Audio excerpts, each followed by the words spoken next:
guidance to understand these priceless teachings, for divine love, for illumination, and divine protection. We thank you in full faith. Accept the blessings coming towards you, and when you're ready, gently open your eyes with a big, big smile.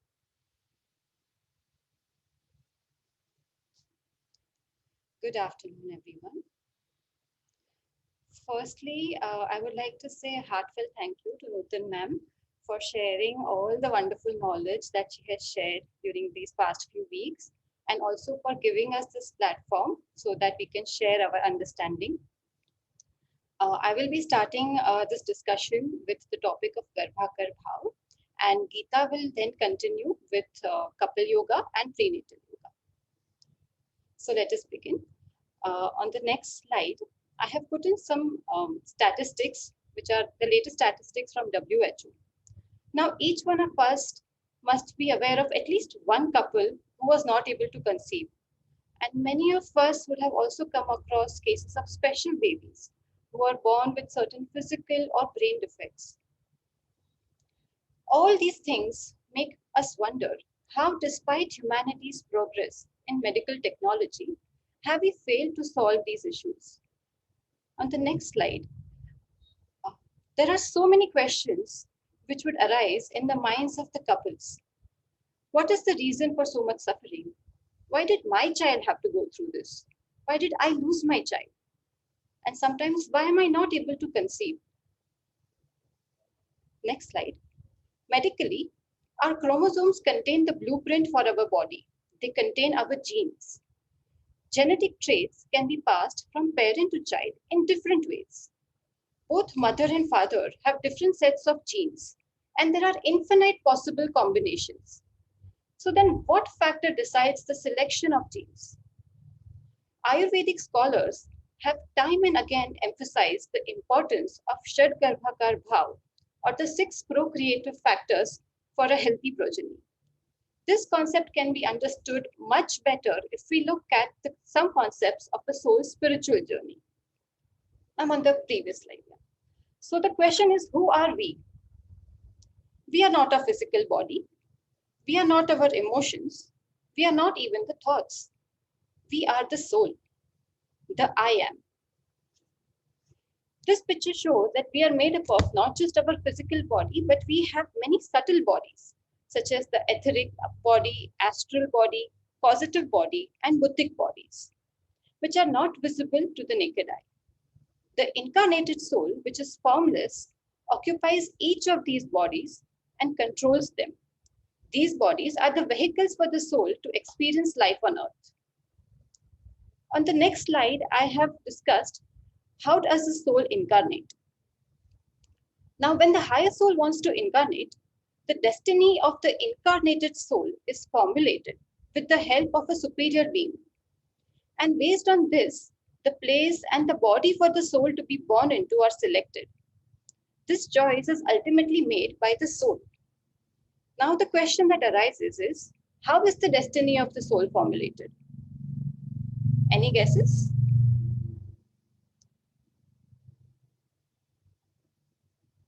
You can put in the chat box.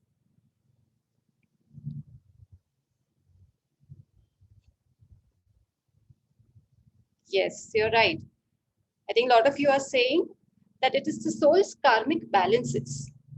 Now, the discussion of law of karma can actually take hours, but I have tried to give a very simple example so that we can understand the further concepts better. So let's assume that a soul which has to incarnate has the good karma to be rich, to be intelligent, have loving parents. But it also has certain negative karma, because of which, say, it will be cheated in business and it will have to suffer through cancer. Now, this soul, with the help of a superior being, can decide his or her destiny for a particular lifetime by choosing which of these karmas it wants to experience in that lifetime.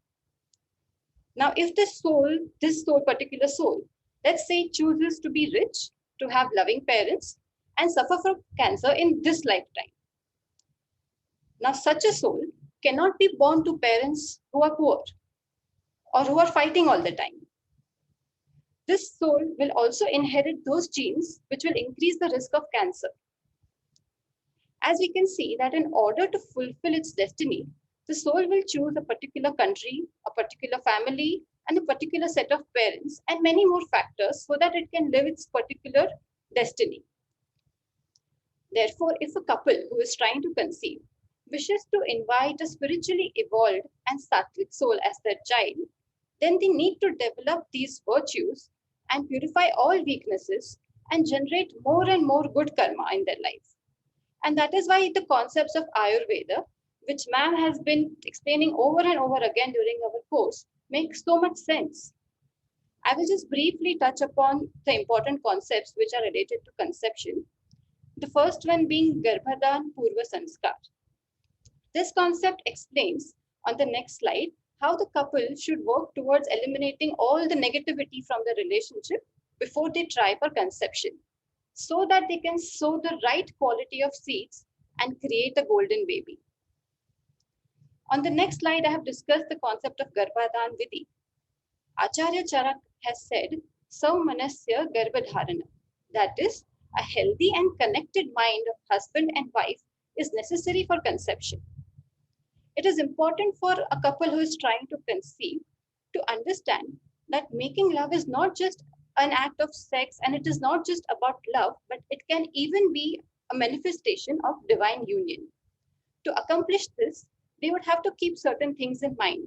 Some examples could be to have mutual respect and love for each other, to preferably meditate before having sexual intercourse, and during a sexual intercourse to gaze regularly into each other's eyes, since the eyes are the windows of the soul and the windows to the soul.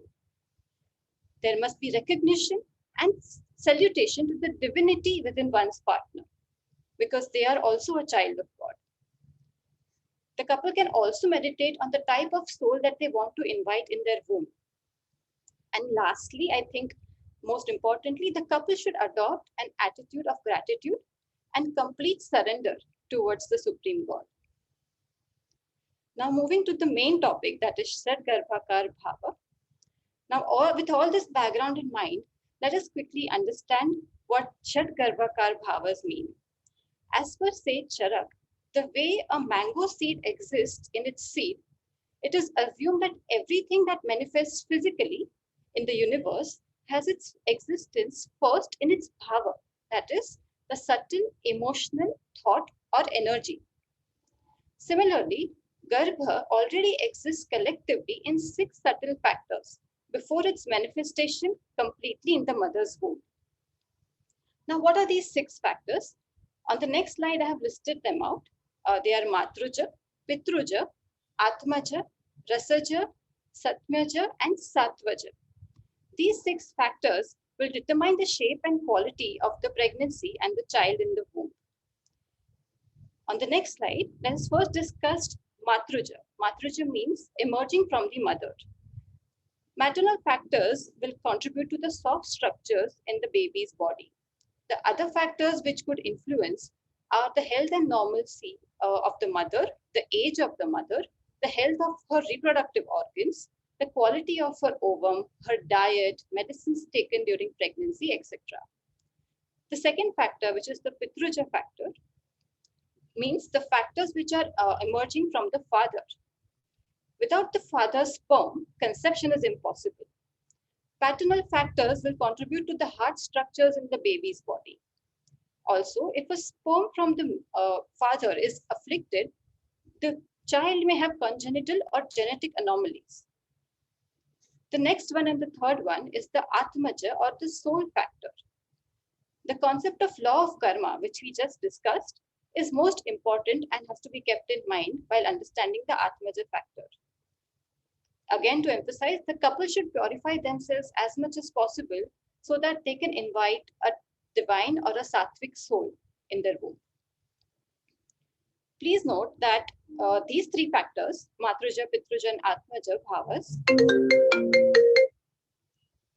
so sorry. Hello. Can you all hear me? Yeah, sorry. have remained unchanged during the life of the baby, since these are already inherited from parents during conception and are a result of the soul's own karmas. Now, once conception is complete, the next three factors will come into play. The fourth factor is Satmajim, or the adaptability factor. The adaptability factor basically means that a woman's body will take some time to get used to this life growing inside her. So she may come up with certain symptoms like morning sickness, and in certain extreme cases where the child and the mother are not able to adapt to each other, there could be a case of a miscarriage. In order to ensure that the fetus that is growing inside her grows safely, the mother needs to take care of her mind as well as her body. This can be done by understanding the next two factors. So the fifth factor is the Rasaja factor. The mother's diet and nutrition are mainly responsible for the physical and mental health as well as the growth and development of the fetus. It is equally important for the mother to rest properly so that the food that she eats is digested and the nutrients are assimilated properly to her and the baby. The last factor now, the Sattvaja factor. The Sattvaja factor means the psychological factors. It is one of the most important factors influencing the fetus during pregnancy. As we are all aware, the fetus inside the mother's womb can hear all the thoughts and feelings generated by the mother, including what she sees. This is because even though the physical organs may not be fully developed, but the astral and mental bodies can pick up these impressions. Therefore, it is very important that the pregnant woman should be surrounded by a wholesome environment. The practice given by Sage Charaka is for the mother to visualize the desired child and eat, dress, and live in a way that represents these values. That completes our discussion on the 6 factors. So, just to end and to give something for everyone to think about, we have understood how the various thoughts and desires which are arising from the past karma of parents will attract a soul of a similar nature. Hence, we really need to be conscious of what we wish to create, whether a child who is grumpy and sad, or a child who is happy and lively and full of sattvic energy. I believe that each soul, including the soul of our child, is here on its own unique journey, and we need to find a way to support each other in this journey. So I would like to end by a line which is said by Khalil Gibran in his book, The Prophet. Yes, sorry, ma'am, I'll finish that slide also. That's actually very important, the previous slide. The law of karma. So we discussed a lot about the law of karma, and sometimes it might become very scary to think of what the law of karma can do. It might feel like we are being punished. But actually, if we really understand law of karma, we will realize that it is not fatalistic. It is actually giving you and me the opportunity to create our future. And I think with that thought needs to be kept in mind all the time, especially during pregnancy. And yes, so to end, Khalil Gibran says that your children are not your children. They are the sons and daughters of life's longing for itself. They come through you, but not from you. And though they are with you, yet they belong not to you. So thank you everyone for the patient listening. I know that I exceeded the time given, but I humbly apologize for that. And for any mistakes that I might have made in the last few weeks towards anyone. So my humble apologies to all of you. It was great being part of this group. And if there are any questions, I can take those up, or otherwise we can pass it over to Geeta.